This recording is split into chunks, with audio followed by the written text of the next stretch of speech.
Dieses Video ist für dich, wenn du dir ständig Gedanken darüber machst, was andere Leute über dich denken könnten. Vielleicht fällt es dir schwer zu sagen, was dir eigentlich wichtig wäre, weil du Angst hast, von anderen verurteilt zu werden oder dass andere einfach eine andere Meinung dazu haben. Vielleicht sagst du ja, wenn du eigentlich nein meinst, um Konflikte zu vermeiden. Und vielleicht weißt du auch gar nicht mehr so richtig, was eigentlich deine Meinung ist, was deine Wahrheit ist, was deine Standpunkte sind, weil du dich schon ewig einfach immer an andere anpasst. Hi, ich bin Martina. So schön, dass du da bist. Und dieses Video ist mir so wichtig, weil es mir früher ganz genauso gegangen ist. Ich war so ein People-Pleaser. Ich habe immer versucht, Harmonie herzustellen, auf meine Kosten. Mein Motto war, der Klügere gibt nach. Also ich habe immer nachgegeben. Ich bin nie für mich oder meine Meinung eingestanden und habe sie dann irgendwann auch gar nicht mehr kundgetan. Ich habe gelacht über Dinge, die ich nicht lustig fand, um zu gefallen. Ich war immer derselben Meinung mit meinem Gesprächspartner, um ja keine Konflikte auszulösen. Und ganz oft habe ich mich gefragt, was will ich eigentlich oder wie wäre mein Leben eigentlich, wenn ich mich nicht anpassen würde? Und ich habe es gar nicht gewusst. Ich hatte keine Ahnung, wer ich eigentlich bin, wofür ich stehen will, was mir wichtig ist, wie mein Leben aussehen würde, wenn ich mich nicht nach anderen richten würde.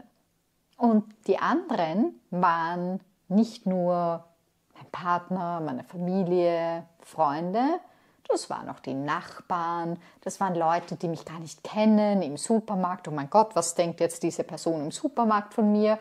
Es war einfach jeder. Ja? Dabei ist es so unsinnig, weil wir sind nicht der Mittelpunkt der Welt. Ja? Also wir sind nicht so wichtig, wie wir glauben, dass wir sind. Ja? Die Menschen machen sich zum einen viel, viel weniger Gedanken über uns, als wir das vielleicht glauben. Und zum anderen ist es auch völlig irrelevant, was die Susi aus dem Nachbarort über mich denkt, was ich vielleicht anhabe oder was ich tue oder nicht tue. Ist völlig egal für mein Leben. Und ich weiß, dass es super schwer ist, dieses People-Pleasing sein zu lassen. Und deswegen möchte ich dir heute einfach mal 3 Perspektiven mitgeben, die vielleicht Resonanz mit dir erzeugen und vielleicht so ein bisschen ein Umdenken, so ein bisschen mehr Achtsamkeit reinbringen. Und lass mich das sehr, sehr gerne wissen. Schreib mir super gerne in die Kommentare, wie es dir damit geht, welche Perspektive Resonanz erzeugt oder was du dir aus diesem Video mitnimmst, was du vielleicht ab jetzt ändern möchtest. Also, lass uns gleich mal reinspringen. Die erste Sache, die ich gelernt habe und die für mich sehr, sehr augenöffnend war, ist, dass wenn Menschen uns vermeintlich ablehnen, dass das ganz oft gar nichts mit uns zu tun hat. Ich habe das früher immer auf mich bezogen. Wenn irgendjemand grantig war, schlecht gelaunt, dann dachte ich immer, ich habe was verkehrt gemacht. Und ich erinnere mich noch gut an eine Situation, da hat eine Klientin von mir in einem Gruppenprogramm ihr Verhalten irgendwie geändert. Sie wurde irgendwie immer passiv-aggressiver. Also es war irgendwie spürbar innerhalb dieses Gruppenprogramms, dass sie unzufrieden ist, dass sie wütend ist, dass sie sich über irgendwas ärgert. Und früher hätte ich mir gedacht, okay, das liegt jetzt an mir, was habe ich falsch gemacht, was ist vielleicht an dem Programm falsch. Also ich hätte es einfach auf mich bezogen. Und ich konnte das aber Gott sei Dank da lassen, weil ich dieses People-Pleasing und dieses alles auf mich beziehen einfach schon sehr gut losgelassen habe und konnte ihm einfach Raum geben. Und es hat sich dann herausgestellt, dass das gar nichts mit mir zu tun hat oder mit dem Programm an sich, sondern dass sie sich einfach getriggert gefühlt hat von dem Format des Programms, weil sie das an eine Situation aus ihrer Kindheit oder eine Lebensphase aus ihrer Kindheit erinnert hat. Und die Gefühle, die bei ihr hochkamen, dieser Ärger, diese Wut, das hatte nichts mit der aktuellen Situation zu tun, sondern waren Gefühle von früher, von irgendeiner Situation, die sie früher mal erlebt hatte. Und das ist ganz oft so. Wenn Menschen streiten zum Beispiel, dann streiten oft einfach ihre inneren Kinder. Dann streitet der kleine Maxi mit der kleinen Susi und nicht die zwei Erwachsenen, weil einfach ganz oft Gefühle im Spiel sind, die aus der Vergangenheit sind. Nimm da gerne mal den Standardstandpunkt ein, dass es nichts mit dir zu tun hat, wenn andere Leute dich vielleicht anschnauzen oder irgendwie stichelig sind oder so. Und natürlich heißt das jetzt nicht, dass du völlig unreflektiert sein sollst, sondern nimm so eine Situation gerne her und frag dich, okay, was hat das mit mir zu tun? Was sagt dieses Verhalten über mich aus? Hinterfrag nochmal, wie habe ich selber gehandelt? Kann ich hier vielleicht sehen, dass ich vielleicht einen Fehler gemacht habe? Ja, kann ja auch sein. Und frag dich aber auch, was sagt das über die andere Person aus? Was kann ich durch dieses Verhalten der Person von ihr erkennen?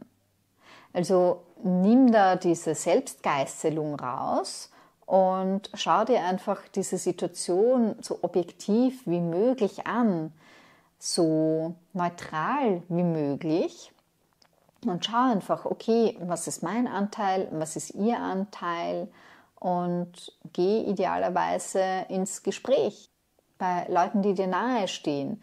Wenn du das Gefühl hast, okay, die Person ist jetzt schlecht gelaunt, frag einfach nach, hey, ich habe den Eindruck, dir geht es heute nicht so gut. Ist was auf der Arbeit passiert vielleicht oder sorgst du dich über irgendwas? Ja? Ohne gleich davon auszugehen, dass du schuld dran bist.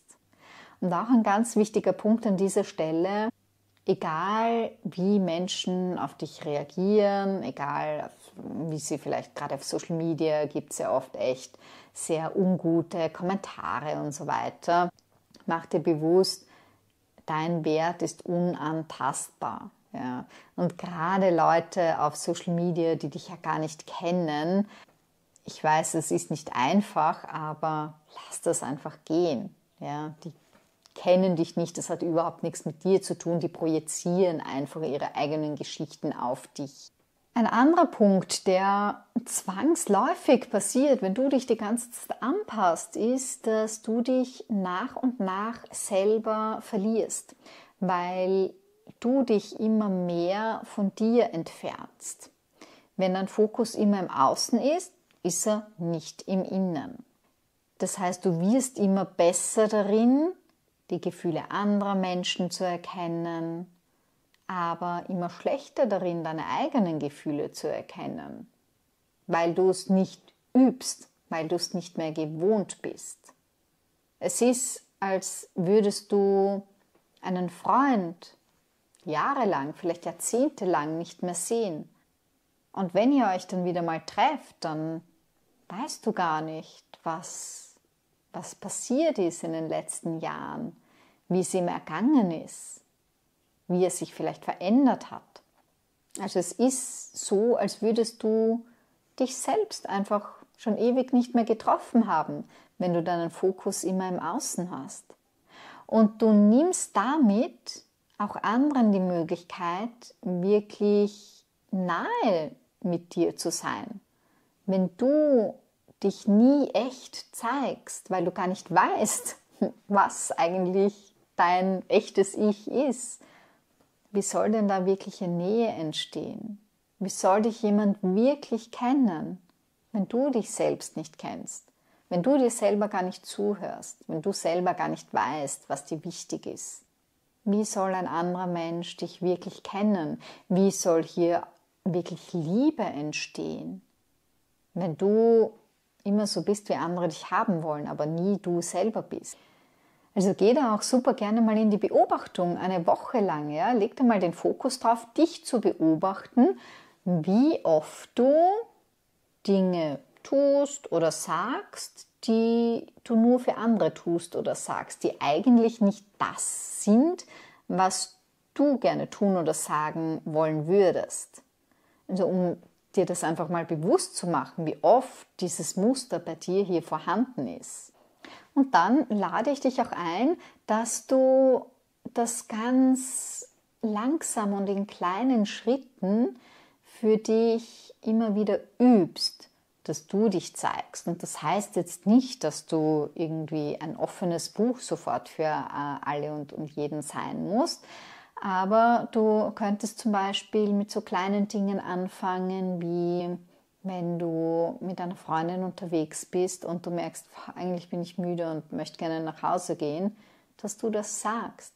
Dass du sagst, hey, es war total schön, ich habe mich so gefreut, aber ich bin echt müde, ich muss jetzt nach Hause gehen, ich brauche jetzt einfach Schlaf. Oder in einem Gespräch, wo du merkst, eigentlich bin ich da gerade anderer Meinung.